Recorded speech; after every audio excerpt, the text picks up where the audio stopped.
il y a une relation entre cash, au sein de cash, notamment tout le UDPS et UNC. Élection, il y a premier vice-président, il y a parlement, il y a assemblée nationale, mingi. Pe moi makamomike au cas où VK abimite na boloko boni UNC et kokubika ndeko Gaben Lendu na pression bote. Pe na lobi na oma tonzi pona disponibilité na yo ndeko continue koya ko ya msuma bituna mikemike. Motuna yambo ezali bongo na mbala ya sambo bauti ko boye na ndeko Vital Kamerhe demande ya liberté provisoire.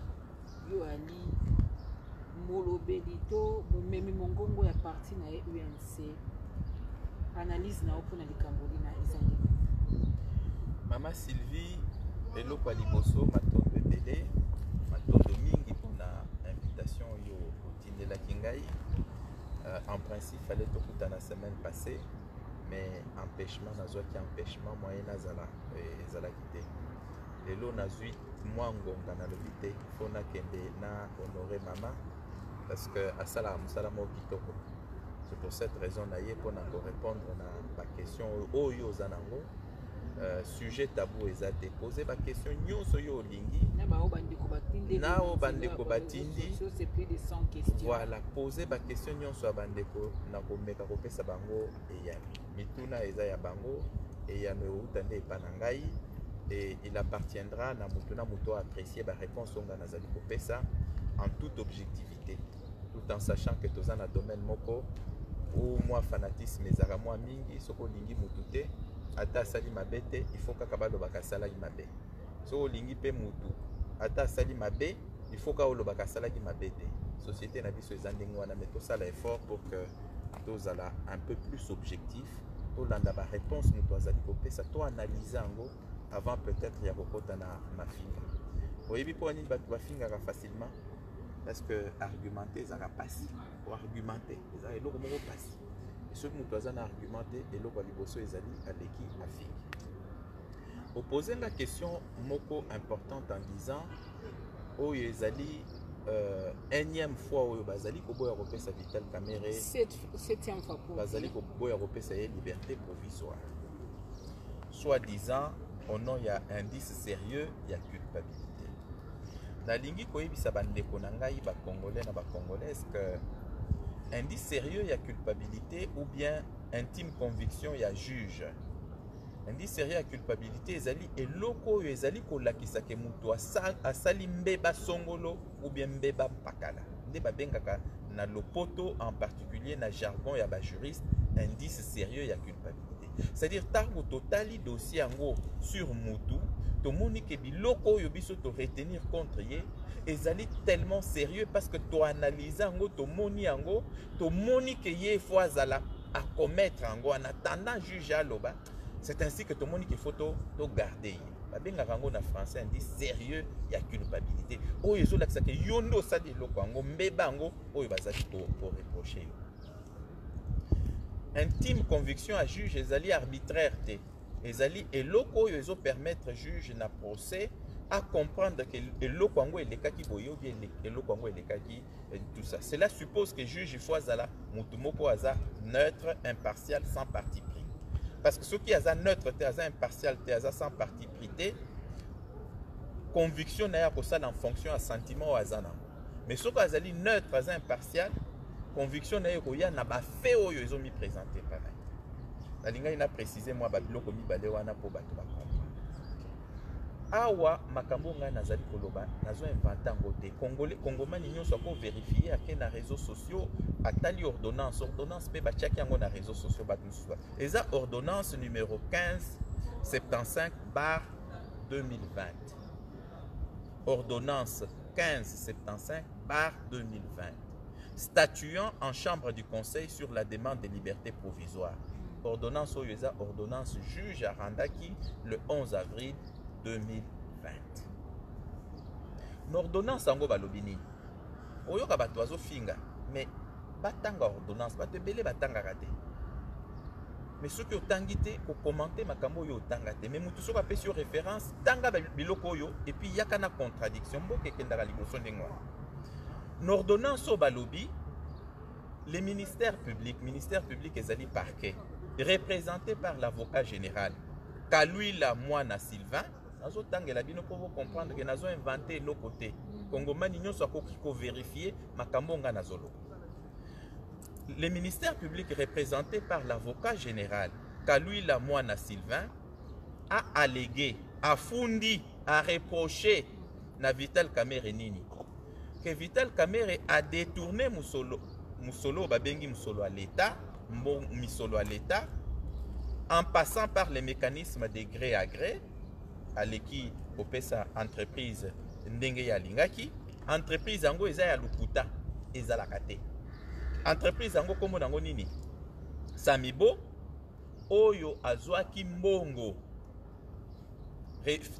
Samibo eza société fictive, c'est-à-dire ezalakate, c'est le ministère public. Azwaki mbongo combien? En liquide. Mbongo en liquide, c'est-à-dire oye bazui millions ba pesi yo. Ah, bazui millions boye ba pesi yo na banque. Mbongo ango eza combien? 47 millions oyo ba pesi Samibo na Robank na maboko boye. Mbongo ango esala nini? Elimwa na circuit bancaire. Ata la boye na Robank, mbongo ezomona na 47 millions de dollars. Mbongo ango ezaki pona nini? Mbongo ango ezaki pona construction il y a 3000 maisons. Oyoki eloko liboso ba reprocher Vital Kamerhe. Donc yena Jamal 47 millions ba pesi bango na Robank, mbongo ango elimwe, mbongo ango ezaki pona construction il y a 3000 logements sociaux, mbongo ango elimwe. Mama Sylvie Bongo kende na ministère à finance. Bozaka pe ba journaliste à investigation non? Tout na ministère ya finance parce que mbongo eko bimate et les gars na chaîne à dépenses. Kende na ministère à finance, kende na banque centrale, bo poser question. Pour na 3000 maisons, l'État a dépensé misolo combien? Bako yebi sabino que pour na 3000 maisons, l'État a dépensé 2 137 500 dollars. 2 137 500 dollars. Comme à compte pour na 3000 maisons. Na olobela makambo 1500 maisons te. Parce que bato belé baza na confusion entre 1500 maisons et 3000 maisons. Indice sérieux oyo bakangeli Vital Kamerhe. Mais mes chers amis, l'État bimisi kaka 2 137 500 dollars à compte oyo apesi Jamal pona abanda déjà pour lukabanda pour 3000 maisons. Atika n'a jamais copé sa 47 millions de dollars. Ce que le binengwana, est-ce qu'on aussi? Parce que c'est vérifié et vérifiable. Mais bateau balandara makambo te ba yebiso oyokaki azaka lukuta azokotela muyibi tout etc. Parce que tolingi ko réfléchir te. Pourquoi kende na banka o vérifier makambo ngana lo. Mais dites-moi, indice sérieux liboso bakangeli mwana mboka yangwana. Dès lors que tozo démontrer qu'indice wana eza lukuta, l'État n'a jamais dépensé 47 millions de dollars pour 3000 maisons. L'État a bimisi kaka à compte il y a 2 137 500 dollars comme à compte pour 3000 maisons. Donc ça signifie que moi Mboka Vital Kamerhe na Jamel dans le cadre il y a 3000 maisons va détourner mbongo angote ezali lukuta. Donc indice sérieux wana esali nini est tombé. Nzoka de bakangela ki pour indice wana liboso. Deuxième indice Mama Sylvie. Bakangeli mwana Vital Kamerhe pour nani. Balobi Vital Kamerhe a PCP société moko boye ba bengi Trade Plus. Société wana emi okipaka kaka na kenkeyeri. Ba izwa ki mbongo 10 millions pour na fournir ba kisi ba médicaments alors que cette société zakaka domaine ya kenkeyeri mabende donc makambo wana yango te bazo sambisele na prix. Yoka 10 millions de dollars pour na ba médicaments a pesi yango na société fictive. L'État tikala ko bimisa 10 millions de dollars pour na ba faire médicaments. L'État bimisa 5 millions de dollars. Et situation ngo ezaka gérer na ministère ya santé. Et lelo tozoloba pona koyeba ke ba constater que za lukuta ba buka ki lukuta ba abandonner les kambo 47 millions muto ata moko te lelo azo poursuivre Vital Kamerhe pona 47 millions. Il y a 3000 maisons. Ba abandonner pe dossier ya médicaments. Donc les deux indices sérieux, le juge a considéré comme indice sérieux à culpabilité. Pour avoir un bon capital caméra na boloko et kweye wow. Mais maman état de droit et l'inkolobani. Ce qu'on kanga qui mutupo na ba deux faits, le juge a considéré comme indice sérieux à culpabilité. Yomoko constaté que le Congo au mikosaki eza vrai te eza lukuta. Yomoko abandonné ango. Pour quelle raison? Pour continuer à garder Moutongo dans la prison. Parce que motivation est acquis que les deux faits wanande pendant constituent un indice sérieux de culpabilité. On a eu un procès. Les procès moko ils ont landa penza mais beko tous les procès politiques. Non, à niveau il y a procédure pénale. Procédure pénale. Ils ont la thermomètre et la température démocratique d'un état de droit. Ce qui balingi koye état de droit. Bayebe la kango na façon oyo bazo respecter la liberté publique. Façon bako kangela yo mama Sylvie soko ba considérer ko salimbeba ba tenara compte nango bako ya boyete ba memi yo comme un vulgaire monsieur sur une simple invitation ba memi yo na niveau à parquet ba poser yo 51 questions ou répondre brillamment avec ba preuve à l'appui ba considérer deux faits comme indice sérieux de culpabilité ba deux faits ango lelo eza lukuta ministère public kuto abandonné ango mais au sengi liberté provisoire ba boy ko pesa yo. Alors, non, j'ai dit, nous sommes où? Dans un état de droit. Mais je te pose une question parce que vous allez membre à cash pour le lobino parmi les locaux et celles qui aiment ma cash dans la tête et en boca, ils ont qui promessent un état de droit. Bino de Bossali état de droit. D'après Bino, avant ils ont qui l'impunité. Ce que Bino voit un état de droit. Toyena état de droit, tolingi komema état de droit. Il y a un monde de vivre, il y a un monde de vivre. Tu commis un état de droit, il y a un monde peut-être moi la boca, c'est lui qui parle plus par rapport à ma vie.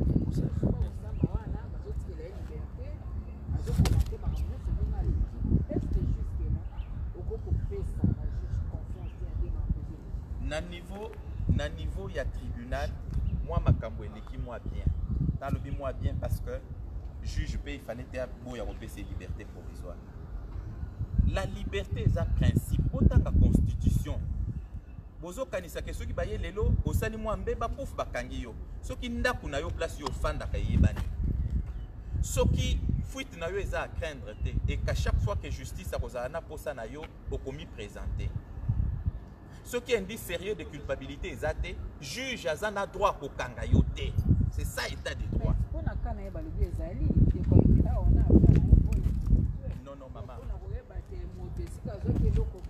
La preuve jusque là, le hôpital caméra zoté les merdiques ngai, simba mbongo mukolo mokote, mais tu es bien boka na biso en busala ka. Maman. Tu es bien retour, bah tu as bien de rétro commission na komba ngo comment na légal, tu es bien un peu makambo. Maman Sylvie, maman Sylvie, ozaka batu moko ya kwanya. Tozaka biso nyonso na cerveau pour na ko réfléchir. Congomani oyo akoboya ko utiliser cerveau na ye pour na ko réfléchir, à comprendre que Nzamba pesi outil moko puissant pour na ko réfléchir.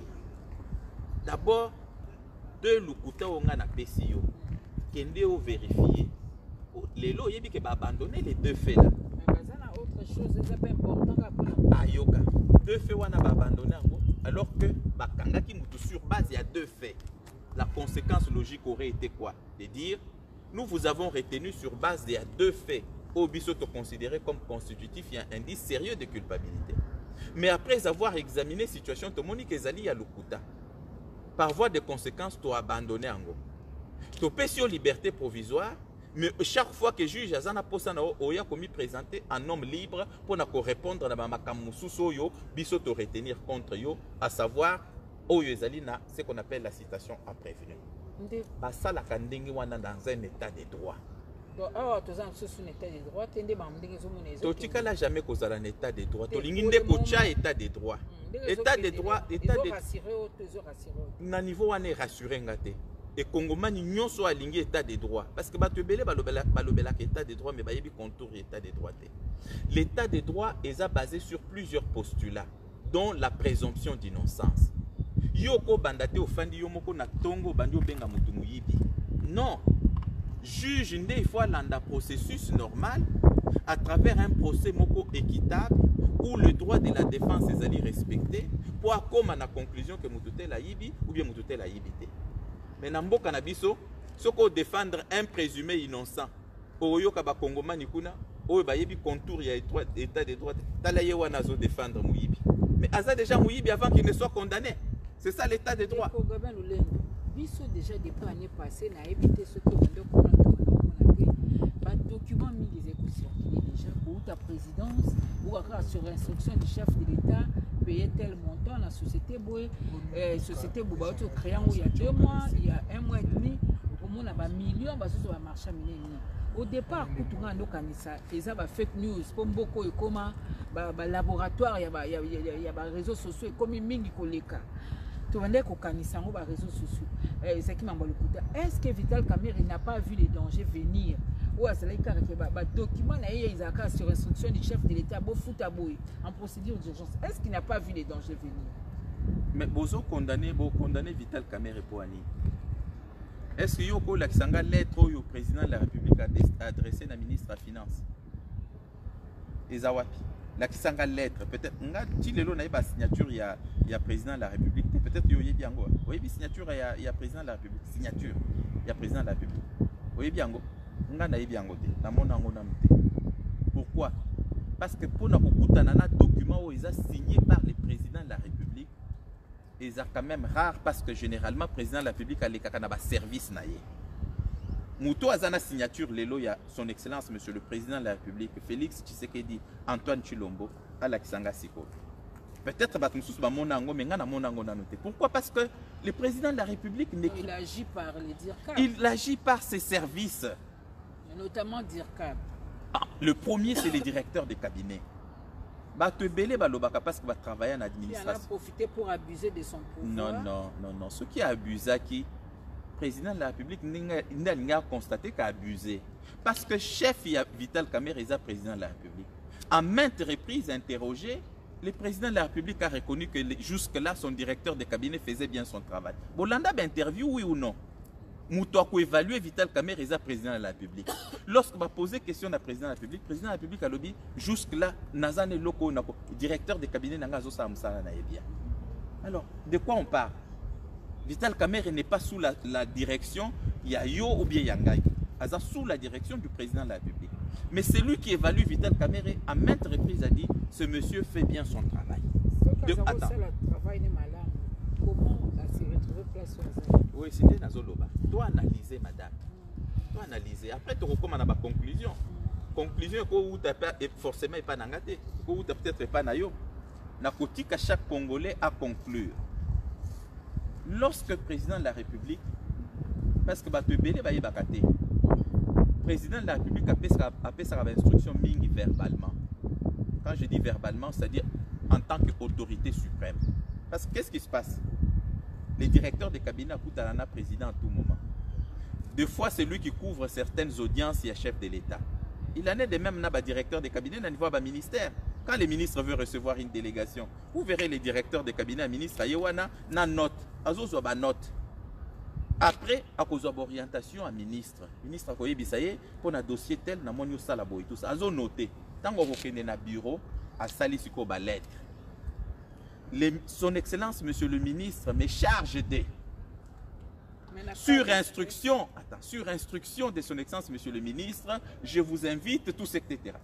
Parmi les premiers ampliateurs, ce qu'on a lettre à Nengwana, on a toujours l'autorité concernée à copier. Dans la lettre Nyonso ya Vital Kamerhe, est-ce que le président de la République a nié à lobby que lettre telle n'a mona angote na yebi angote? Dès lors que Yemoko, la lettre au lobby qui est les réseaux sociaux, le président de la République a un service, hein? C'est l'homme le mieux informé de la RDC parce qu'il a tous les services à disposition. Azana Bahaner, Azana service Nyons. Dès lors que le président de la République n'a pas remis en cause la lettre au Vital Kamerhe a présentée, de quoi on se mêle? Donc Vital Kamerhe serait toujours en train de mentir que la lettre ou est sur instruction du chef de l'État. Rien que pour la journée, il y a les 4 juin, on a atteint à 127 fois. Vous voyez presque témoin dans Mambouébélé, puis na souka lobby que s'il faut on a vendre na makala na kovanda, mais na jamais na kobimisa ba notation mokonzi yo comprendre phrase na ndenge. D'abord na évité muto a sala comptabilité à 127 fois, il faut que bazongi sa procès en gobiso nyonso ça la comptabilité ce qui est 127 fois. Mais attendiez quand même. Attendiez mais naza na sali comptabilité de mama. Kwa moka la muka mutalobi ke non 127 fois. Oyebi bande kona biso pe la muka bazana façon na bango donc eza politique. Nga na tangité nombre de fois où il a cité président de la République. À cause de la raison, tout comme à cause de la tort. Mais peut-être que tant que tu as un peu de procès ou to landango bientôt tu as ce qui effectivement est acquis 127 fois. Parce que baninga muninga il y a la mouka à cause de la peine intérêt à exagérer. Je ne dis pas qu'il a exagéré, mais je ne sais pas dire si c'est vrai parce que nous on a complété. Très bien. De deux, c'est que du point de vue pédagogique, lorsque à tout moment le président a écrit par l'entremise de son directeur de cabinet et que Batoubalin peut comprendre que le président a commis par l'entremise du directeur de cabinet, il est de son droit de rappeler que Ngaï Vital Kamerhe n'a pas pouvoir en tant que simple directeur de cabinet d'écrire une telle lettre. Mais il y a un vice-président de la République, un directeur de cabinet particulier. Oui, mais ça c'est...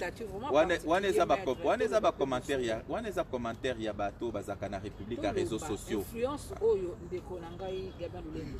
Influence oyo Vital Kamerhe azala kito asali nango pembeni ya président de la République Félix Tshisekedi. Est-ce que tu comprends cet exemple? Les a le lenge moko le kola neti mwana mboka Némi Mwilanya azaki nango pembeni ya président Joseph Kabila. Tout ça on a niveau wanaka parce que bango ba uti ba allié ba uti na ibo. Au moni ozana ba question ebele. Na o souhaité to une question moko na beti yango dada to leki na deuxième question na beti dada ti soki yo lembi o ipsinga o lembi na tamboli na kei. Mais ceux qui ont bakisa question parce qu'il avait un statut spécial. Yo kana répondre na za na pona yo. Na lingi to kende question moko par moko. Parce que tu sauter ba réponse na ba question mususu ba téléspectateur no ba osepelateur mais question telle à répondre te. Na lingi o beti question na beti dada soko moni ke na sisi o beti question mususu. Soko lembi na ba question nyonso yipsinga ko lembi a telemi na kei. Très bien. Tout ça na nos dossiers Oyo en rapport avec la lettre Oyo Vital Kamerhe a commis. Vital Kamerhe ne peut pas s'adresser en tant que directeur de cabinet, administrativement parlant, n'a pas ministre appelé Sabango instruction, ce qui est instruction où tu n'es pas chef de l'État. Administrativement parlant, il sait qu'il ne peut pas le faire. Ma cache azanango, et ça passe qu'à zozo instruction. Et la plupart, il y a des directeurs de cabinet, il y a des directeurs de cabinet, il y a des ministres, il y a des directeurs de cabinet, il y a des présidents de la République, il y a des instructions et pas des konzinabango verbalement, à travers des séances de travail. Deuxièmement, président de la République a commis la directeur de cabinet n'a été. Oh, je te demande de faire ceci, tout ça. Non. Pour nous que le président de la République a fait ces instructions, et à travers la notation. Et les annotations, et à la orientation interne au service. C'est pourquoi, comme on a une lettre, et on a une notation à son excellence, monsieur le président de la République. C'est pour cette raison que Vital Kamerhe Alobaki a koki kobimisa ba lettre ezali na ba notation à mokonzi mboka libanda te parce que ba notation ezalaka administrativement ba instruction mokonzi azo pesa à l'interne. Mais à la limite sous le sceau de l'anonymat a koki juste ko lakisa juge président tala oyo eza notation à président de la République na cité mais ko lakisa te au avocat de la République au ministère public batumususu azwa mukando eza na notation à mokonzi mboka alakisa il est un homme d'État. S'il faut affendre dans la prison à Makala pendant 50 ans, Kotika la jamais qu'on l'a kisango. Voilà un homme d'État. Et chaque Congolais devait avoir beaucoup d'admiration pour cet homme. Maître, vous savez que jamais, Oyebinga bien, non? Tout le bas. Est-ce que Oyebinga non? Est-ce que Ngana Rosala Badjale? Vous apportez parole. Oyebinga bien. Ato au tout niveau, quand Oyebiso qui wana zamtumobo, ceux qui ont d'accord, t'as le bakaza d'accord. Atangi à peu près 9 personnes. Comme témoin, que non, Bazaki va être superviseur, il y a beaucoup. Au sauter question à Némi Mwilanya non. Bon, par rapport à statut spécial. Azaki puissant, collègue Némi Mwilanya, sauter. Téléspectateur Azo c'est la réponse. Répondre. Il y a une différence. Tangozana directeur de cabinet ou Aza leader d'opinion comme Vital Kamerhe avec un grand parti politique na soko kezwa directeur de cabinet mutu moko boye azaka na parti na yo ozuye kaka opesi poste, c'est différent. Pourquoi? Cash, quand on parle de cash là, ils ont accord signé par l'actuel président de la République. À l'époque, Azaki président, il y a un grand parti politique au Babengi UDPS. Na un autre président, il y a un grand parti politique au Babengi UNC. Vital Kamerhe na Félix Tshisekedi ba koutani ba signé au Babengi accord de Nairobi. Et ça en vertu ya accord wana de Félix Atali à lobby allié nanga yo en principe il fallait comme premier ministre. Mais toujours majorité te pour comme premier ministre. Na zo poste ya directeur de cabinet na pesa ye.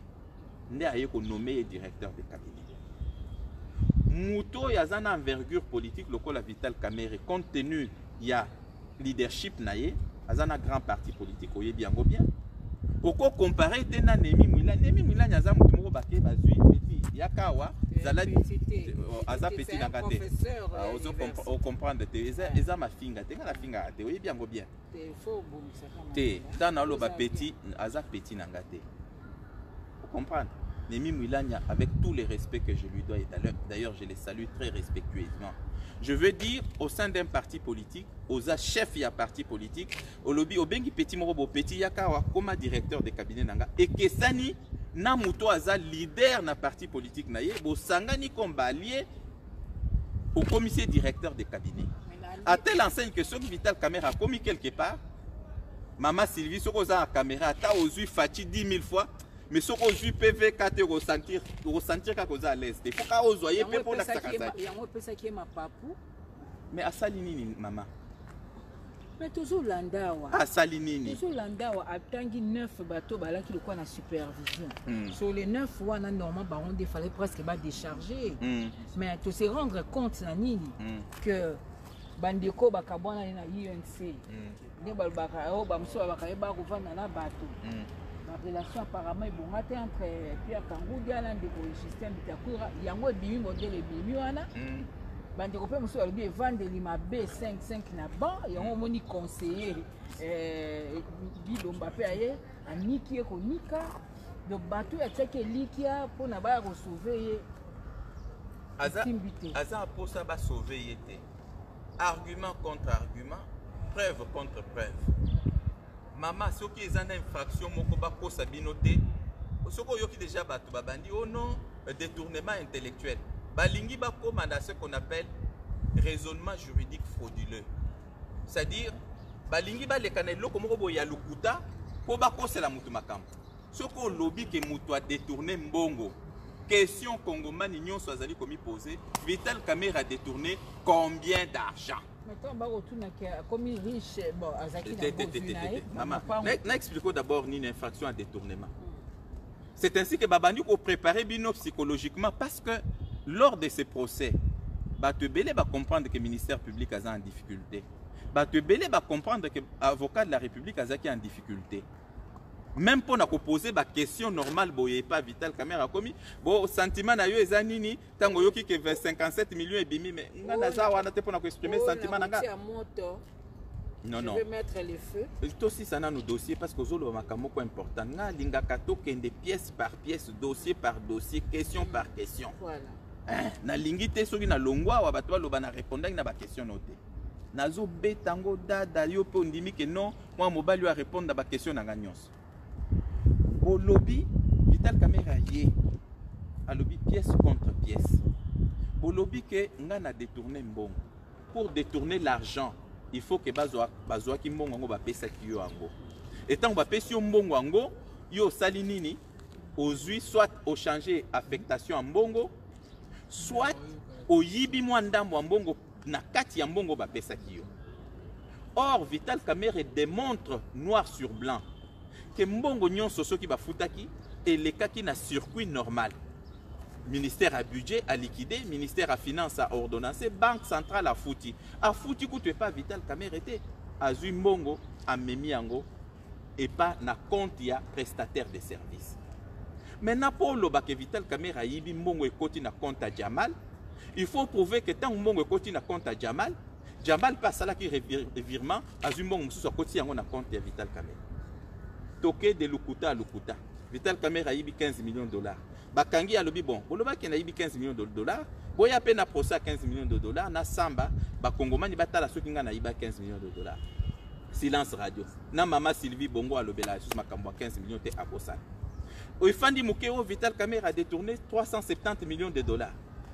Mais l'État a bimisa qui a 276 millions de dollars dans le cadre du programme il y a 100 jours. Comment Vital Kamerhe a détourné 370 millions de dollars alors que l'État a bimisa qui a 276 millions de dollars?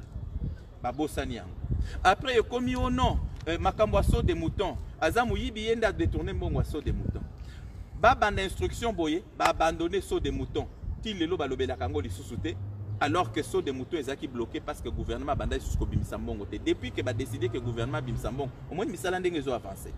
Comme si on est sous quitté. Bakouti na compte yoka. Bakouti. Non non madame. Est-ce que yoka quitté? Le mouton n'est pas inauguré, appelez-moi. Mabenga epandi makali sous. 30 janvier. Oh 30 janvier. Le 30 janvier le saut de mouton. Inauguration kuna ya nino ya alors appelez-moi. Depuis Babenga ya nola tinanga keko bimakuta. Non non madame, Makamboasso des moutons, la vérité c'est que au mois d'octobre, depuis le mois il y a août, le gouvernement est en place, 6 mois octobre, ti nenge tokomaki décembre, ministre ya finance a boya ko bimisambongo. Hollande discours, il y a chef de l'État sur l'état de la nation. Celui qui parle là, c'est le premier d'entre nous tous. Les chefs de l'État d'un pays. Il dit, sous mon règne, je ne voudrais pas Makambouyaba chantier inachevé. J'ai instruit les ministres du budget, les ministres des finances. Bobi Misambongo, Bobi Misalawane continue. Ça signifie quoi? Discours sur l'état de la nation. Les seuls discours sur l'état de la nation au président de la République à Sala. Bolanda discours. Non, non. Bolanda discours. C'est le président de la République qui parle. C'est pas Kamerhe. C'est que le président de la République est conscient qu'en ce moment-là, blocage des alliés, ministre des Finances, Alim Kobi Misambongote. Mikolo Misa les ont avancés pour Annie. Premier ministre à lobby, Oana Ezaki programme il y a 100 jours, gouvernement a récupéré le programme à 100 jours. À partir d'aujourd'hui, chaque semaine, tu as autant de millions pour que Misa ait avancé. Comment est-ce que Misa les a avancés? Vital Kamerhe n'a pas mis en prison à Makala pour Misa l'assaut des moutons. C'est comme ça que Bazo Kosa ba Kongomani. Yango na lobby siko ndenge ni na bandeko baleki antomoni na ndeko Pierre Kangou de Masolo l'équipe bien té na ndeko Justin Bitakura bangolo so ba ancien sociétaire.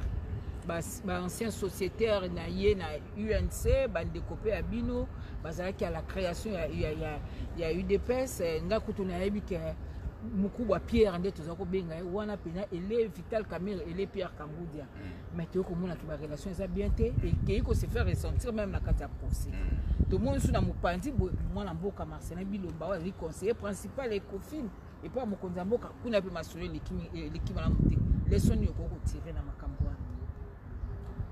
Avant de répondre à la question, il y a un boss à moi morceau. Ote, tokuti mbongo moko boy na compte ya Soraya Mpiana 9 millions de dollars. Bino bobo sana biso to bossa na raté. 9 millions de dollars Vital Kamerhe Muyibi azumbongo akecha na compte ya Soraya Mpiana. Alobela ngo lisusuté pourquoi lukuta. Okende na roba. Komika na mambalo pango. Omoni pe ta komikuna mwana batu innocent batu to ba comprendre que za lukuta. Soko bandio luka infraction ou ba bengi détournement intellectuel.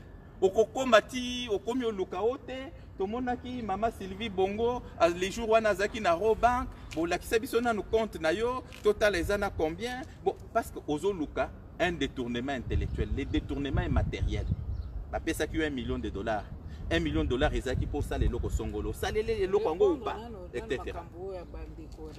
Concernant makambo ba témoin c'est ça la vie politique congolaise elle est faite d'amitié et d'inimitié.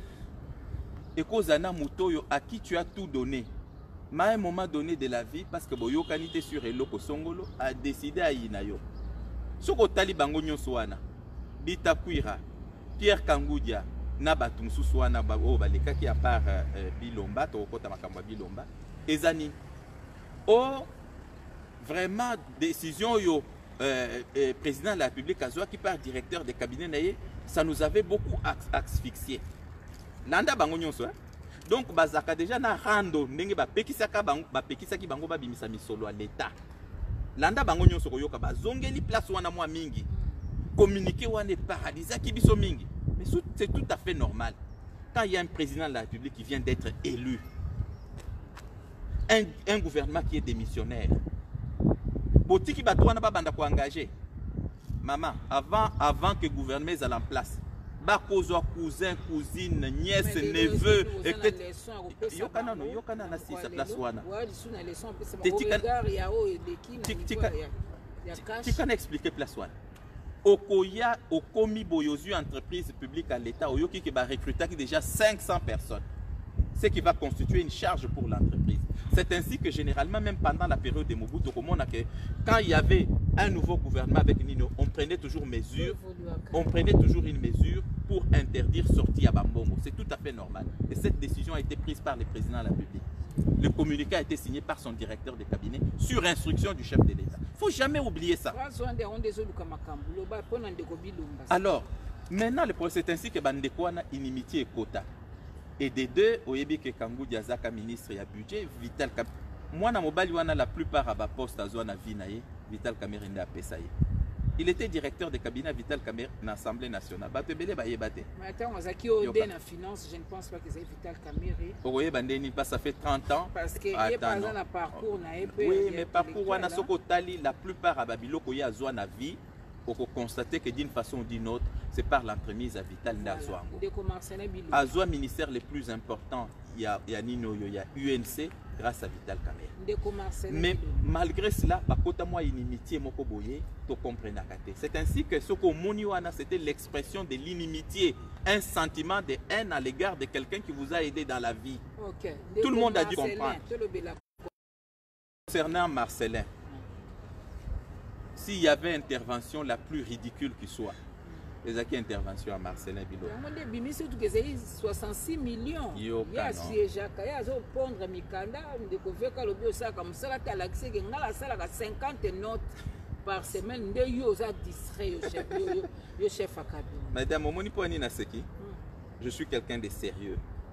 Naroluka un jour, Nazo moi CV Nangana Pesayo, parce que Nangate Olobela. Je n'aime pas parler de moi-même. Autant la parcours Nanga, là où je suis passé, dans les cas de structure sérieuse. Plusieurs forts consultants dans la structure sérieuse. Coopération technique belge, coopération internationale allemande, Nations Unies, etc. Ce n'est pas normal. Déjà, il faut que moi, Sony Mokoboyo, Bimao, Lobakeyo, au salaka 50 notes techniques. Ce n'est pas normal. Une note technique, pour la concevoir, elle est documentée. Parce que c'est une note que tu adresses à ta hiérarchie pour éclairer la religion de ta hiérarchie, pour prendre une décision importante pour la nation. Bapesaki par semaine, Bapesaki yo combien de dossiers pour que yo pondre 50 notes techniques. Soit au bando comme roman, sans qu'on y ait bando comme roman, parce qu'il y a roman, non? Roman zanine. Mutu afandi makamnyo so banda au kanisa. Moi na za maladi, aya beti di solo. Un jour wana dia quitté, aya beti di solo. Babe ngango roman, mutu azo tia makambo izo ya na makanisi. Une note technique est toujours documentée. Et parce qu'elle est documentée avec des références, ça veut dire qu'il faut lire, il faut consulter des rapports, il faut faire ceci avant de la pondre. Si quelqu'un te dit qu'il produit 50 notes techniques par semaine, soit c'est un menteur, soit il ne sait pas ce qu'on appelle une note technique. Il est en train d'écrire un roman, mais pensant que c'était une note technique. Encore que, madame, quand tu rédiges une note technique, tu l'adresses à qui? À ta hiérarchie.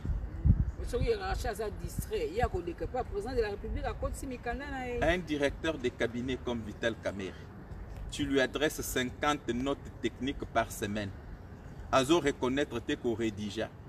Encore que tout le monde résultat ya place ya outil non autre na sala mathématique comment dirais-je économie mathématique ou aza économiste mathématicien aye wana autre plan budgétaire veka bandio pesa ye cours alobi du point de vue économique plan budgétaire ezalaka eloko babengi loi des finances publiques ne eloko babengi plan de trésorerie.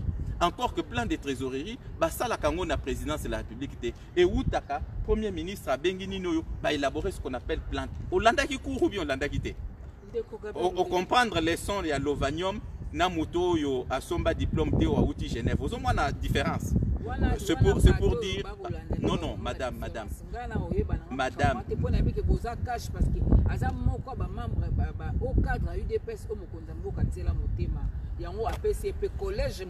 mais est-ce que monité Kassali Sonia président de la République est-ce que tu peux être conseiller du président de la République ou le cas publiquement pour dénoncer les programmes du président de la République? Le programme 100 jours, madame, ce n'est pas le programme de Vital Kamerhe, c'est le programme du président de la République. Est-ce que le dysfonctionnement est allé dans la présidence qui cache UDPS l'agenda mon côté oui, mais parce que dans la vie politique, comprendre un certain nombre de choses. Vous travaillez pour un seul chef. Et ce chef-là, c'est Félix Tshisekedi Tshilombo, président de la République. Bino nyonso, vous devez amener effort Nabino pour atteindre les objectifs. Il y a seul chef que vous avez. Mais qu'est-ce qu'on constate d'une façon générale dans les cabinets politiques, en particulier à la présidence de la République? C'est des camps qui se forment.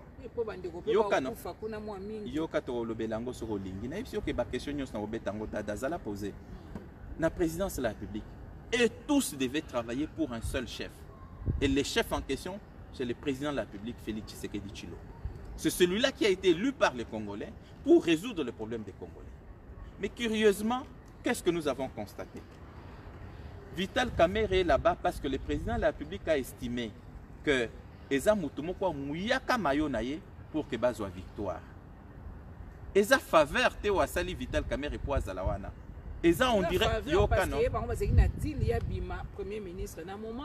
Mais entre madame Tana Lobeza faveur, je veux dire, quelque part, c'est grâce à comment dirais-je, au mérite. Un travail qui a été fait, Mouton Mouye Mayo, quelqu'un qui a eu aussi à contribuer à Tanamwa Moussolomouké na campagne Nayo pour que Obima président, en reconnaissance na cela, en disant Mouto il fallait Bima premier ministre, mais aussi majorité, n'a récompensé pour na effort naye, à sali que Ngapé na koma wana, il a participé pour que Ngapé na koma place wana, n'a nommé directeur de cabinet. Et que Senina Mouto Yobake Zoyo, Tozaka peut-être Bamasta, Tobando li ensemble na Belgique, Tobando li ensemble na Suisse, et tout ça, etc. Na Talinga Abibo, on a commis président de la République. Na Benda Pemwa Bamba na Maïmoko Boye. Mais ils doivent répondre à un profil. C'est ce que j'ai dit. Babilomba, Babilomba, Isa Batumoko, Félix Abenda. En tant que Bama Salobi. Par rapport à profil. Yoka, non? Sinon, ils pouvaient appeler tout le monde. Mais c'est ce que j'ai dit. Bon, Toyebi profil naïe sikoyo. C'est quelqu'un qui est capable de pondre 50 notes techniques par semaine. Toyebi profil naïe sikoyo. C'est quelqu'un qui peut nous parler du plan budgétaire, alors que dans le jargon économique, plan budgétaire est à quitter les sombes à Pessaki. Toyebi profil, non? C'est quelqu'un à qui le chef de l'État, Yebisa qui est Kaza, oreille, na niveau à Banque centrale. Vous voyez quelqu'un de sérieux à la place publique, dire des choses comme ça. C'est pour vous dire quoi, madame? C'est pour vous dire que Batumususu Oyo, président Bengaki, Obasali Saye, ils ne l'ont pas aidé. Bayen la présidence avec comme objectif combattre Vital Kamerhe qui a mouillé sa chemise pour que le président de la République ait sa victoire. Je suis d'accord qu'il faut que refaire cabinet à chef de l'État. Il faut battre des hommes qu'il faut à la place qu'il faut, quelle que soit leur tribu, quelle que soit leur province. De telle sorte que quand ils se mettent à travailler, ils sont tous conscients qu'ils travaillent pour un seul chef. Pas des gens qui travaillent combattre l'un des maillons. Il y a maillot, il y a nino, il y a système, etc. Le chef a dit, le chef a fait ceci, le chef veut que Maman, madame Sylvie, quand le président de la République vient publiquement dire qu'il a un programme et il annonce lui-même son programme, ou vous l'acceptez ou vous partez. Ah, des deux choses l'une. C'est le président de la République lui-même qui vient alimenter devant tout le monde. Voici mon programme d'urgence de 100 jours. Il l'annonce. Vous êtes conseiller principal du chef de l'État. Ou vous dites je suis d'accord avec le président de la République, ou vous dites je ne suis pas d'accord avec le président. Si vous dites que vous n'êtes pas d'accord avec le président de la République, vous prenez vos clics et claques, vous partez. Mais si vous avez l'audace de rester dans ce cabinet-là, comme conseiller principal du chef de l'État, et vous continuez à critiquer le programme du chef de l'État, alors vous ne comprenez pas pourquoi vous êtes là. Ce n'est pas le programme de Vital Kamerhe. Peut-être qu'il y a une analyse, peut-être que ça me l'a pété occasion à la télévision. décision compte tenu à ma fonction à son amour. Mais il se servait dans la présidence trop de morts. UNC bato bakufate. BUDPS, B famille à chef militaire. Bato mingi balobi poison ezo tambola. Ba poison à est. Yo le bapo. Eza poison à est, bah identifier déjà poison ezo tambola. Ah, la République des réseaux sociaux. J'aime beaucoup cette République-là parce qu'elle me permet de me détendre. Je communique difficilement sur les réseaux sociaux, j'écris difficilement sur les réseaux sociaux, mais je lis beaucoup ce qui se trouve dans les réseaux sociaux parce que justement ça me permet de me détendre. Des fois, c'est ça la République des réseaux sociaux. Bah, identifier déjà origine à réseau, il y a Nino, il y a Poison. Qui a mené l'enquête pour savoir que Poison est à forme Songolo et à Poison à Est? Qui a fait cette enquête-là? Madame, quand on est au pouvoir, on ne se plaint pas. Même quand on compte des morts. Attendez, quand on est au pouvoir, on ne se plaint pas. Qu'est-ce qui manque aujourd'hui à la présidence de la République? Ce n'est ni l'argent, ni les moyens nécessaires pour mener des enquêtes. Ça ne manque pas l'institution président de la République. Si on enregistre des morts au sein de la présidence de la République... Si on enregistre des morts. Très bien. Parce qu'on enregistre des morts et qu'il ne manque pas à la présidence de la République les moyens financiers et l'expertise nécessaire pour mener des enquêtes. Encore que si on n'a pas cette expertise-là, on peut l'importer. Au bengi ba médecin légiste, au bengi bateau baza spécialiste dans la toxicité, ba outi États-Unis, Londres, etc. L'État a le moyen pour nous foutre bateau. Boyawa, bokota na présidence de la République. Menez-nous des enquêtes sérieuses, indépendantes, impartiales. Donnez-nous les rapports. Yanini, on a bateau bazo koufa. Pourquoi?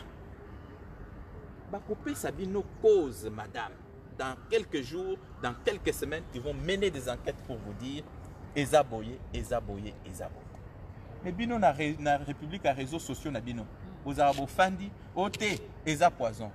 Kasongo mwe mayamba estime que la cause y a liwa na présidence de la République est na IDPS na UNCT. Sinde na lobby. Vous travaillez ensemble. Sinde na oloba. Il faut pas qu'on ce qu'on appelle loi ya ba probabilité. Ce sont des lois statistiques. Les lois statistiques montrent que dans la présidence de la République, il y a plus les gens il y a ngambo a UDPS que bato il y a UNC. Na kopé sur moi exemple muke.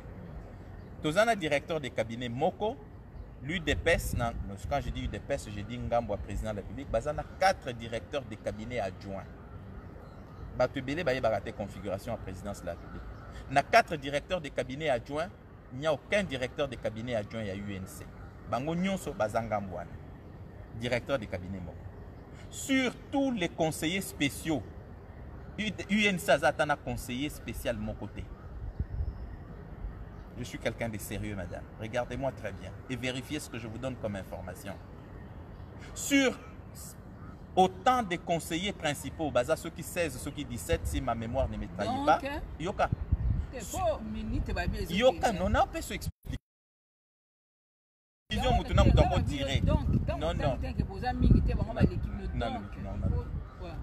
Au moins, il y a des statistiques qu'on a et loi, il y a probabilité statistique. Et qu'on l'a qui que si par exemple dans une maison, vous avez 200 et que vous avez 30, s'il y a des morts dues à maladie ou pandémie, Covid, on va enregistrer plus de morts na bateau baza et belé que bateau baza mouké. Ça, c'est des lois statistiques qui existent. Attendez, madame. Non, na lobby. Madame na lobby. Et il faut qu'on mène des enquêtes sérieuses pour déterminer cause à l'iwa. Ce qui va déterminer cause à l'iwa, c'est que muto a koufi na poison, batutel ba koufi na Covid. Pour na kosalango, la présidence a les moyens, la présidence a l'argent, a tout le nécessaire. Mais maintenant, il y a posé une question, mais si tu as constaté que batoyi des pèses bazo koufa mingi koleka batoyi UNC, baza pe mingi koleka biso, à telle enseigne que ce qu'on tali ba loi statistique, il y a probabilité. Ce qui pandémie est kotiawa, en principe, parce que baza est belé, vous allez pas un peu plus touché. Mais au moment où je vous parle, est-ce que vous savez que les directeurs de cabinet de Vital Kamerhe au niveau du parti, je ne veux pas citer son nom, ceux qui le connaissent le connaissent. Voilà, j'ai dit les directeurs de cabinet de Vital Kamerhe au niveau de l'UNC. Il est directeur de cabinet de Vital Kamerhe au niveau du parti UNC. Il est l'un des conseillers à la présidence de la République. Il avait été nommé parmi les conseillers du chef de l'État. Est-ce que vous savez que pendant ce moment où je vous parle, il est dans la clinique Ngaliema, Bokende bo poser question à ba médecin, eza nini, ba oyebisa yo keza eloko songo.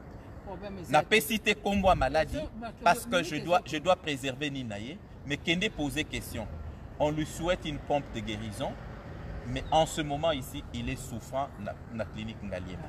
Et c'est ma solution que des directeurs, il y a un programme, il y a 5 à Tuninga, il y a Génie Basfeli. Tout le monde a un mariage, mais le mariage, je connais ça. Cadeau à valeur de 800 000 $, et 33 000 €. Babi ata mariage, Messi ata prince monsieur Salema Bongote. Alors, Bomoni, c'est pourquoi.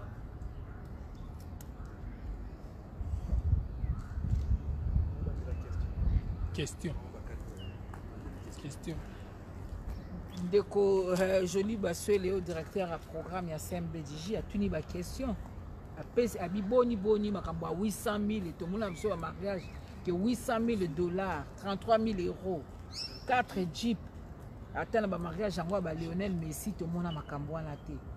On est qui forme la corruption té déguisé ou bien zanini finalement. Et le cognon c'est la corruption parce que boyebi définition de corruption té justement. Loko nyonso bobengi yango corruption. Mais 800 000 ata yo moko. Ah 800 000 parce que ngana toza nango te mama. C'est pourquoi to moni yango danser. Kende na niveau ba banque au monde ndenge bato babenda ba mbongo yo moko yo peso méchant. Oyebi que so za na nzala muto benda la epesa méchant. Ngana toza na 800 000 te. C'est pourquoi ils ont pesa biso kanda ke mutu so za na 800 000. Yo kontima ke bazoka ngo na mariage. Na lobby. Ngana yo toza na 800 000 balles. C'est pourquoi ils ont pesa biso kanda so kobeta lisolo a sapatu te place mutu lokolo katana. C'est ce qui arrive entre ngana 800 000 toza na ngote. C'est pourquoi ils ont pesa biso kiol. Mais sur otali batu, regardez madame, quand vous organisez un mariage, kala ingango kala technique. Ce qu'on identifie ba invité na yo parce que mariage à mikolo e komani. Et comme appelle business. Mariage à mikolo comme appelle business. Au tali au lobby bon. On a organisé mariage dans un inter. Inter wana salle ko lianga 20 000 30 000 balles. Surtout au tala siko ndenge batu ba olia ba nini na ba champagne. Batu ba olia na ba champagne tout ça na ko koma ba 70 000 $. Mais ngana obimisa 70 000 $, 80 000 $. Pour la bisengo na moko naturel. D'accord, pour na plaisir nanga. Na lokumu na yo. D'accord. Mais na ko inviter te oncle nango afanda na kindele o na yebi ka ko memelanga cadeau te. Na o souhaiter oncle là ya déjà na pala il y a déjà avant na yebise que yo roza na grand hôtel te. Na ciblé ben invité nanga. Et puis o yebi que ceux qui muto azu ben invitation wana mariage peut comme à lieu moko spectacle. Soko ye faut la kisake o tike loko moko boye ba lobela yo na sima. Est-ce que vous avez vu les profils des gens qui étaient dans le mariage? Il y a Vital Kamerhe avec Amida. Moi, j'étais au Grand Hôtel. J'étais invité. Sur le talika profil à bateau, bazali na salle. Ou bien bazo image bachabino. Pour comprendre que 800 000 €. Pour comprendre que eza bato moko baye mariage, mais moko pe baye na moi lo lendo na bango balakisa ke bazana misolo. Bana Denis Sassou Nguesso bazaka wana. Bazaka soki 3 ou 4. Braza pe na nzala. D'accord. C'est pourquoi nazo madame c'est pour madame non na lobité na lobby kaka talaka profil à bateau bazaki na salle et tout en sachant que ba congolais belé na 600 000 $, ba cadeau makamunyo so madame na lobby madame na lobby tala profil à bateau ba mindele ba sala ka fête té pour na ko gagner mbo mindele a sala ka fête pour na prestige na personnel. Akobi bibenga master na moko boy kuto azaka chômeur abengi po azaka na mariage na yeto seketa. Awa na Congo d'une façon générale eza kalai ngangu kalai technique. Voilà. Ce qui maman Amida a Tchakiboua kalai ngangu kalai technique, bravo. Elle sait ce qu'elle veut. C'est une dame intelligente. Elle veut atteindre un objectif. Elle a obtenu. 800 000, Les invités, Zoa Lissus ba image wana tchakaka, ota la qualité d'invité au bazaki wana, ota la profil financier na bango, tout en sachant que les Congolais quand ils viennent dans un milieu comme ça, c'est pour montrer que na otika cadeau moko pour que na simananga batuba lobake et loko na zaki danse. La question est ici. Et si l'été aux acquis Luka mususu na ebisa na obeto dada lelo oluka bato suka lelo. Shikito mushashino benga partir à Paris lobi tuna ndeko papier okata bakangi eboni moko ba communicateur na UNC. Tozo dénoncé l'arrestation brutale contre membre à parti Nabiso Papi Okata au Azali coordonnateur national en charge de l'implantation na recrutement au sein de l'UNC. Il a été arrêté de façon brutale pour des raisons Oyo Toyebina nous vraiment. Il semblerait, vous voyez, biso ceux qui est conditionnel, tu utiliser conditionnel parce que nous avons précision. Il semblerait que nous plaignons Ezali Christian Tshisekedi. Il semblerait. Alors nos services sont à pied d'œuvre de mobiliser l'avocat Bazoland de la dossier. Dans les prochains jours ou bien les prochaines heures, nous serons capables de effectivement de quoi il est question. Toujours est-il que Tozo déplorer, Tozo dénoncer cette façon-là cavalière d'arrêter quelqu'un qui a un domicile bien connu. C'est pourquoi Naïbsekio Mama Sylvie. L'état des droits ne s'inscrit pas dans un environnement de la dictature du juge. Parce que nos libertés là, c'est quelque chose de précieux que nous devons préserver, nos libertés. Parce que ce sont des libertés qui sont constitutionnellement garanties. Et lorsqu'on commence à marcher sur nos libertés, parce que quelqu'un quelque part a décidé de les faire, sans respecter la procédure et sans respecter les conditionnalités, l'arrestation devient la règle. Et arrestation est comme règle, liberté est comme exception. C'est qu'il y ait une entorse à l'état des droits, parce que dans un état des droits, les principes c'est comment dirais-je, la liberté, l'exception c'est l'arrestation, et on ne peut arrêter que dans les conditions prévues par la loi. C'est pourquoi maman, tout ça l'attention. Sinon on va déshabiller Saint-Pierre pour habiller Saint-Paul. État des droits, ils ont un contour nango. Kokanga mutu état des droits, il faut respecter la procédure parce qu'un homme est libre et constitution a garantir la liberté naie maman Sylvie Bongo. Non, on risque d'assister. Mais chef de l'État, on risque d'assister. Critiquer s'il le faut. Mais l'autre on a quand même makamande comme okende lobby on a moto bolika ki na TV alobaki mabe pona mokonzi ya mboka ba interpeller na yebite na zo sala bongo parce que il y a le bac qui a besoin de critiquer ya kozala président moko dictateur te bino batu boali ba i cash beaucoup vivre en kamande ngeni. Bon, tu constater que na terrain ils en wana te, mais connaissant le président Félix Tshisekedi na moi tamuke oyo to yebiye. C'est quelqu'un qui est sportif, qui accepte les critiques. Wana na yebeli ndingo wana kandima ba critique aza mutu moko te soko critiquer na poko to se. En tout cas avant comme président de la République na yebela ki azaki mutu moko, il est très tolérant. Il accepte les critiques et même en tant que président de la République à maintes reprises, il a dit je ne voudrais pas qu'on arrête les gens parce qu'on me critique. Publiquement, il a dit ça. Mais vous voyez, il y a toujours Batumoko Bobazana, moi Basel, moi Bazelé. Permission pour faire plaisir au chef pour Fobandi au Salamakamboto, etc. Abus de pouvoir, ça existe à tous les niveaux, il n'y a pas tous les systèmes. Nous devons combattre les abus de pouvoir. Nous devons combattre les abus de pouvoir d'où qu'ils viennent, parce que nous voulons un état de droit respectueux des droits et libertés des gens. Procès a deux résultats, soit quitter, soit condamner. Est-ce que Bino na niveau UNC vous a préparé dans l'éventualité nyonso na où est vital Camille au cas où esengeli akangama na prophète à malheur te donc souhaiter bien au contraire azali banda ya mboka enfin azali banda ya ici quoi azali parce qu'on les esika na été normalement mais est-ce que la relation au sein à cash et au bika ce qui est sali et Vital Kamerhe à la condamné Nalinga ina sepela ce qui ozwaki deux hypothèses. Oh, maman te yokana non. Parce que situation est susceptible à déboucher sur deux hypothèses. Soit acquittement, soit condamnation. Il fallait opposer une question. Est-ce que relation avec Ozalaka ndenge moko en cas d'acquittement? Est-ce que relation avec Ozalaka ndenge moko après s'il y a condamnation? En ce moment-là, on sent que Oza neutre n'a reposé question. Mais au cause de côté moko. Mais acquittement justement, Eza le quoi c'est kimia. Non. Mais maman, oyebite que makamsu c'est rando. Donc au betenga li kofi na fandi boué parce que na bandolo babo et tout ça, mais soit na comme une position de force na bi bon.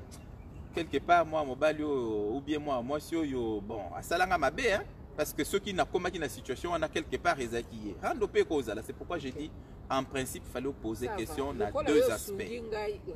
Ah merci. Merci. Et le qu'on a oloba c'est que attendons l'issue du procès. Mais ndenge to landi procès. C'est vrai que na niveau à parquet bani nini et na refus il y a quoi accorder liberté provisoire na Vital Kamerhe et violation il y a ba droit reconnu na Vital Kamerhe. Ça nous condamnons. Mais ndenge procès les kindenge vous et moi to landi procès wana. Question ezo yé la Congomani nyon so na mutu eza mais Vital Kamerhe a détourné place ni. Ozoka place la question. Na question wana réponse ezate. Oyoka oh non, vous n'échapperez pas. Avocat de la République, vous n'échapperez pas. Abandi menace. Deuxièmement, oh non, détournement intellectuel. Comme le détournement à Molimo, virtuel. Les détournements intellectuels, madame, ezate. Les détournements, c'est une infraction matérielle. Il faut l'acquis ça. Et bien, ça qui moutou 2 millions de dollars. Na 2 millions de dollars wana ezaki pona ko dédouaner biloko bo memeli biso facture awa ya ba service to constater que bo futeka 1 million de dollars aux 1 million de dollars mususu bo tiena mabenga na bino donc bo détourner eza matériel maman nazo yebiso détournement eza ceux qui muto yeli yo akomi luka raccordement frauduleux oh non mona ki ezaki boye tout ça. Vital Kamerhe a détourné combien? Les juges doivent être capables de dire que ton monique sur les 57 millions de dollars. Oyo et kota qui na compte à Jamal. Jamal a benda qui ango yemo côté, a pesa qui pendam na Vital, ba preuve yango yo parce que ton moni virement et salama qui entre Jamal na Kamerhe, to vérifier na ba compte, botala ezaboye ezaboye. Ce qui vous prouver loko wana te eza passé. C'est pour cette raison que en ce moment Vekazo mené 3-0. Ah bon? Maintenant, Nathan Oetikali wana plaidoirie pour renverser, pour que non, à la condamner. En tout cas, moins que ça, le raisonnement juridique frauduleux. C'est-à-dire, en d'autres termes, il y a un raccourci à travers détournement intellectuel. Ou bien, en ce moment, na émission Moutounion soit lundi procès. À comprendre que VK a mené 3-0. Maintenant, comme VK a mené 3-0, les joueurs sont encadrés sur la défense. On sous ba télémine à niveau à milieu. Ce qu'on le cas pour que premier but, deuxième but, troisième but comme en égalité. Aux amours passe. Raison pour laquelle madame Nazo Yebisayo que Moutounion soit lundi procès au hasard sérieux avec beaucoup d'objectivité à comprendre que et les ministères publics et les avocats de la République personne n'arrive à dire Vital Kamerhe a Yibi Wapi et a Yibi combien. Est-ce que ces procès ne gênent pas? Est-ce qu'il n'y avait pas moyen d'éviter le procès? Parce que quelque part, présidence de la République, ils allient organe moko sacré. Hein. Oui. Hein, institution moko sacré. Hein. D'abord, ils appellent les présidents. C'est une institution. C'est une institution, les présidents. Oui. Les lots n'ont rien sur tout le monde. Est-ce que cache à la leçon au PSLSUS parce que tu es qui UDPS, tu as la leçon. Tu es UNC, tu as la leçon. Et pas à coach Bengue, et pas à faiseur du roi, et pas à ceux qui faisaient des présidents. Est-ce qu'on n'aurait pas dû épargner le peuple dans le procès? Pour une question fondamentale. C'est pourquoi j'ai toujours dit il faut dans la vie qu'il y ait intérêt à peuple à côté nini et comment préserver l'intérêt à peuple. Peuple à Nanzala. Peuple à Nanzala. Je suis d'accord. Mbokezo qui n'est malade, si on a ibsibino que mbokezo qui est malade na lukuta, mbokezo qui est malade, dollars les lots pratiquement zo qui est vers 20. Madame, les gens souffrent dans ce pays. au lieu de m'y attaquer dans un vrai problème, il y a peuple pour trouver des solutions, c'est des querelles entre nous au niveau du cash, au niveau des cash Lamouka, au niveau des cash FCC, etc. On risque de passer 5 ans en train de nous chamailler au lieu de régler le problème du peuple congolais. Maman, tant que nous n'allons pas régler le problème, il y a paradigme socio-économique pour que Mboka et Zonga na Molongo, nous allons perdre notre temps pour rien. Bah, paradigme socio-économique, il faut bien changer les années.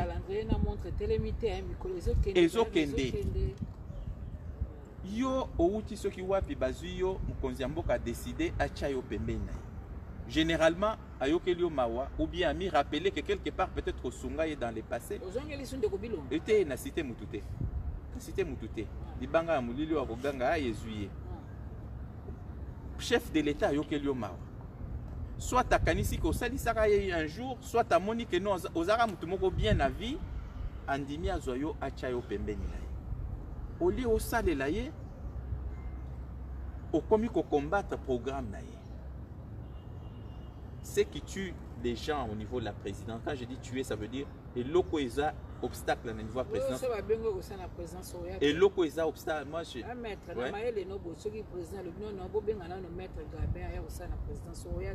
Ngapo na kende au sein de la présidence, dans le président de la République, avec tout le respect que je vous dois, je voudrais bien vous rendre service. Mais examiner quand même moi cahier des charges nanga, c'est-à-dire moi ma condition nanga pour naïa. Parce que je voudrais que quand je produis quelque chose pour la nation, et ça quelque chose de sérieux dans un climat serein. Pas dans un climat où quelqu'un est là, il me combat tout simplement parce que Naza Touti province mon côté. Vous savez que moi je suis de Bandundu, beaucoup de gens ne le savent pas.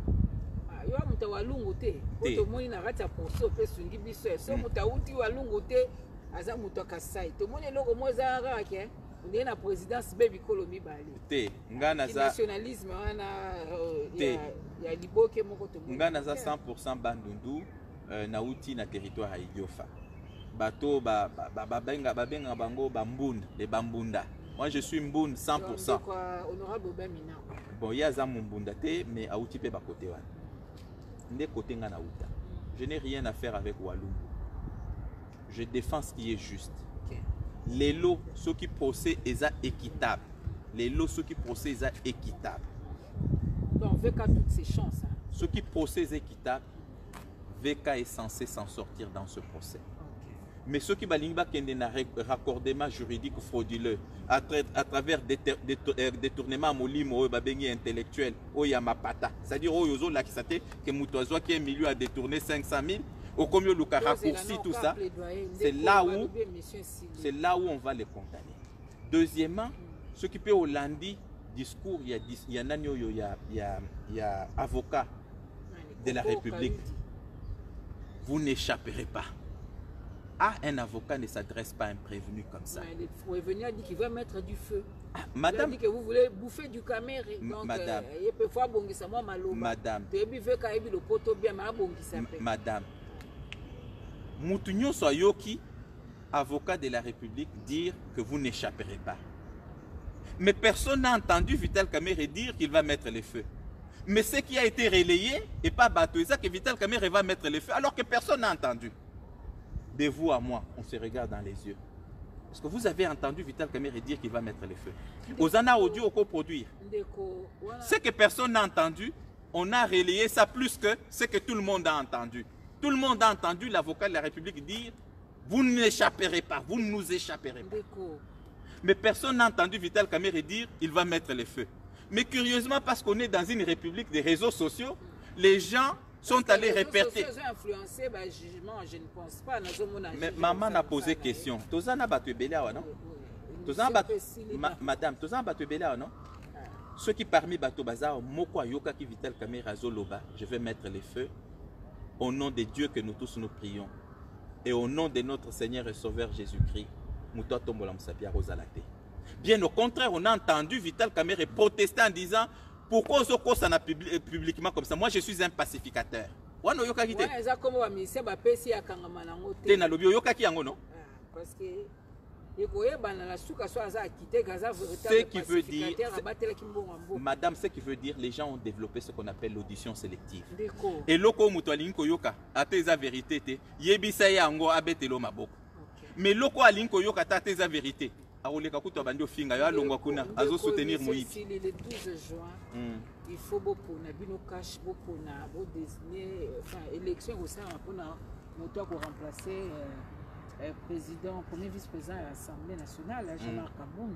Est-ce que vous pouvez dégager moi consensus? Parce que le bas qui n'a pas habitant de Moussou, que ceux qui il dépasse la boîte au Kamati. Est-ce que consensus c'est ça le mieux tour? Il y a candidat ou un pour na beau battre là. Siège il y a cash na katia il y a bureau d'assemblée. On peut m'aimer ou ne pas m'aimer, mais je fais un effort pour rester le plus cohérent possible.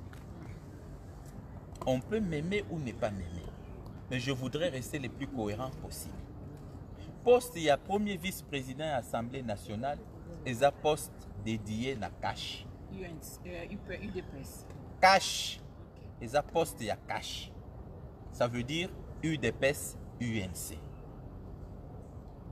Toyokani na bato FCC Tolobi, comme tous ensemble dans la coalition, binobo zo présidence et Assemblée nationale, boti que la cash poste ya vice-président et Assemblée nationale.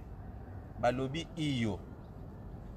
C'est ainsi que batike libiso poste ya vice-président Assemblée nationale, bango bazu poste ya président et Assemblée nationale.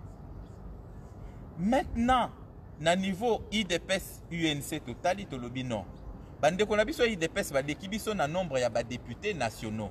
Bazana ba députés nationaux moi ebele koleka. Oui. Il faut na pes explication bato ba comprendre. Bato UDPS UNC na UDPS ba fandi total Tolobi bato UDPS bazana moi nombre ba députés koleka moi biso bato UNC. Comme ba lekibiso na nombre ba députés toti que la UDPS poste wana. UDPS a choisir candidat na ye, to soutenir candidat UDPS na bato FCC to bimisa comme vice-président. Nde bato UDPS ba pone libiso Kabunda wa Kabunda. Kabunda à Kabunda. Kabunda wa Kabunda. Il semble que kombo na eza Kabunda wa Kabunda. Hein? Donc Kabunda wa Kabunda wana eza kombo ya zaki na ngona Katanga, mais en principe il semble que kombo ne il semble. Yo pe obota été papa. Ya lobi kombo na Kabunda à Kabunda.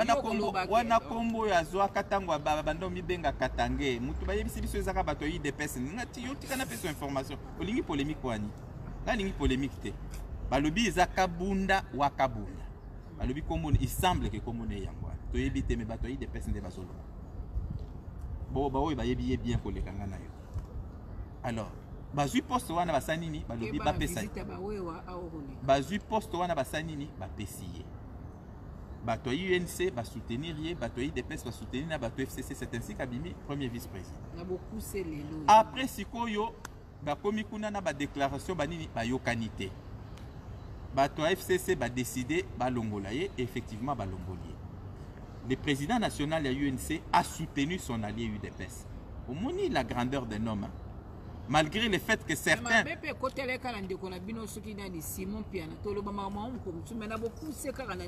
Oui. Consensus a déjà dégagé pour émission vraiment. Oui, émission est scellée. Alors ce qui fait que, dans Balongolier, ils sont battus UNC Tolobi. Comme poste wana, ils ont revenir na cash. UDPS ba pour na candidat Moussoussou, va présenter biso candidat wana, biso UNC to soutenir candidat wana, tout ça l'appelle lobbying et pas bande qu'on a biso FCC to soutenir candidat wana bima na compte à UDPS en remplacement ya Jean-Marc Kabunda wa Kabunda. Mais sikoyo parce que poste wana ezo revenir na nino na cash. Ce qui UDPS a décidé que a kocha mutute a ko présenter mutute. Au lieu poste wana etika la vie comment dirais-je vacant. Alors que ça quand même poste important au niveau du bureau Assemblée nationale. En ce moment-là, l'UNC prendra ses responsabilités. Ça veut dire l'UNC a représenté candidat. Est-ce que ça logique te bande? Merci Ndeko. Maman Sylvie, est-ce que ça logique te? Ils en a boignaté na sagesse. Merci Ndeko. To lobi poste wana ezaka ya bino. Bopo na mutu mususu comme balongoli wana, biso to soutenir ya bima. Mais ceux bino bolobi que boza concerné te. Au lieu to tika poste vacant, UNC prendra ses responsabilités pour présenter Moutou pour que poste wana ezonga kaka na cash au lieu de perdre. Nous sommes logiques ou nous ne sommes pas logiques? Merci Ndeko. Madame Sylvie, nous sommes logiques ou nous ne sommes pas logiques? Nous sommes logiques ou nous ne sommes pas logiques? Merci. Madame, nous sommes logiques ou nous ne sommes pas logiques? Réponse exacte. À combien papa? Répondre à l'invitation à Bisso. Pour le moment, il y a organiser une prière pour les bien pour le président de l'Assemblée, le président de la UNCP, directeur de cabinet à chef de l'État, Vital Camille. Azul y a déjà trois points parce que nous procès l'équipe déjà Betty Bango Dada. Mon cours à PCP. Bon, non, il est intellectuel, mais c'est ça la réalité. Vous savez la vérité dans beaucoup pourquoi? Quand quelqu'un est intellectuel, il est intellectuel. La vérité, merci. Est-ce qu'on a répondu à votre question? La population d'Arojiji. Voilà, si vous avez continué, vous avez plus de 100 questions à la dénombre qui na réseaux sociaux. Mais merci Nandeko Gabin Lulendo Azali Bongo porte-parole à UNC pour la salle à Moussala na Ndenge à Ebeliango Matondi na Jimmy Dide Fabrice Lekani PPP Sala Ndenge Baaki na Sima Bilili de Tokuta na Mikomzali Koya Bokolanda Masolo na CMPDJ Wapesika pour la mission chez Basui.